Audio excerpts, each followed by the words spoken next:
जय हिंद दोस्तों। सिपाही सूरज की इस जंग का क्लाइमैक्स सुनने से पहले वीडियो को लाइक और चैनल को सब्सक्राइब जरूर कर लें। कर्नल खन्ना के हाथ में दुश्मन से मिले वो सबूत थे। जैसे ही उन्होंने पन्ने पलटे उनके माथे पर पसीना आ गया। फाइल में लिखा था कि पॉइंट 105 की बर्फीली चट्टान के ठीक पीछे दुश्मन का एक गुप्त एक्टिव कैंप है। यह एक ऐसा राज था जिसके बारे में हमारी सेना को भनक तक नहीं थी। वहां छुपा दुश्मन का जासूस हमारी हर पल की खबर, हर पेट्रोलिंग टीम की मूवमेंट सीधे दुश्मन के बेस कैंप को दे रहा था। कर्नल खन्ना कड़क आवाज में बोले, इसका मतलब हमारी फौज में कोई गद्दार नहीं, दुश्मन हमारे ही सर के पीछे छुपा बैठा है। अजय, बेस कैंप को तुरंत रेडियो पर अलर्ट करो। कैप्टन अजय रेडियो सेट करते हुए कहते हैं, सर, बर्फीले तूफान के कारण सिग्नल पूरी तरह जाम है। हमारा संपर्क हमारे बेस कैंप से कट चुका है। अगर 5 मिनट में उस जासूस को नहीं रोका गया तो वो कोई भारी नुकसान कर सकता है। चारों तरफ मौत का सन्नाटा था। तभी खून से लथपथ और जख्मी हालत में सिपाही सूरज अपने इंसास राइफल का बोल्ट पीछे खींचता है। उसकी आंखों में अंगारे दहक रहे थे। सिपाही सूरज एक फौलादी टोन में कहता है, सर, जब तक इस सूरज की सांसें चल रही हैं, भारत माँ की पीठ में कोई भी छुरा नहीं भोग सकता। सिग्नल काम नहीं कर रहे तो क्या हुआ? मैं उस गुप्त कैंप को अकेले ही तबाह करके आऊंगा।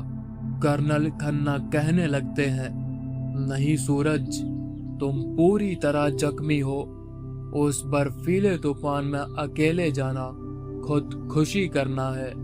तभी सिपाही सूरज मुस्कुराते हुए कहते हैं, फौजी के लिए देश से बढ़कर कोई जिंदगी नहीं होती सर। घने कोहरे और बर्फबारी को चीरता हुआ सूरज अपनी टीम के साथ आगे बढ़ता है।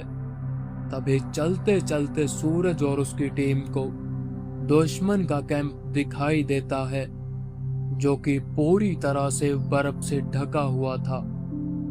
देखने पर ऐसा महसूस हो रहा था कि यहाँ पर कोई भी बंकर नहीं है। सूरज और उसकी टीम धीरे धीरे आगे बढ़े। सूरज ने बाकी टीम से कहा, सर, पहले मैं अंदर चेक करता हूँ, आप सभी अलर्ट रहिएगा। सूरज सबसे आगे था। खिड़की से झांकने पर उसे दुश्मन का वो जासूस दिखता है। जासूस रेडियो पर हंसता हुआ कह रहा था, भारतीय सेना का ध्यान भटका दिया है, तुम लोग तुरंत बेस कैंप पर धाबा बोल दो। तभी सिपाही सूरज ने एक फौलादी लहजे में कहा, तेरा धाबा तो अब मैं बोलूंगा। सूरज बिना एक पल गवाए अंदर घुस जाता है।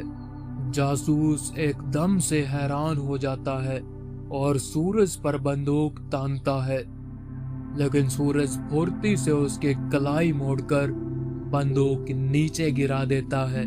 दोनों के बीच एक खूनी लड़ाई शुरू हो जाती है।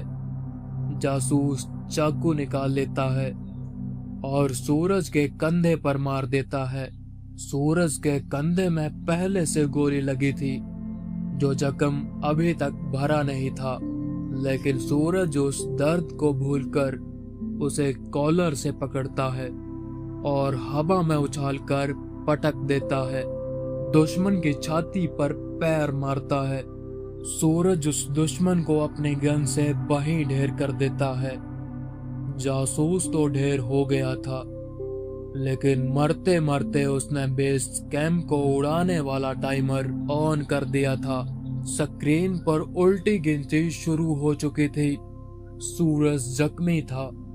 उसे समझ नहीं आ रहा था कि कौन सा तार काटना है।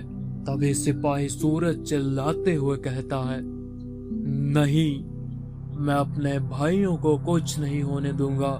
हे बाबा वीरभद्र, रास्ता दिखाओ। तभी अचानक कैंप के अंदर का तापमान और गिर जाता है।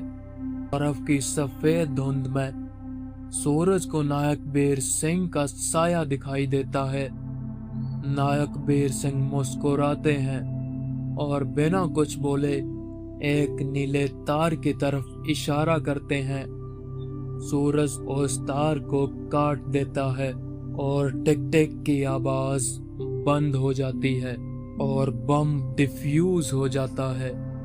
सुबह के पहली किरण के साथ बर्फीला तूफान थम जाता है।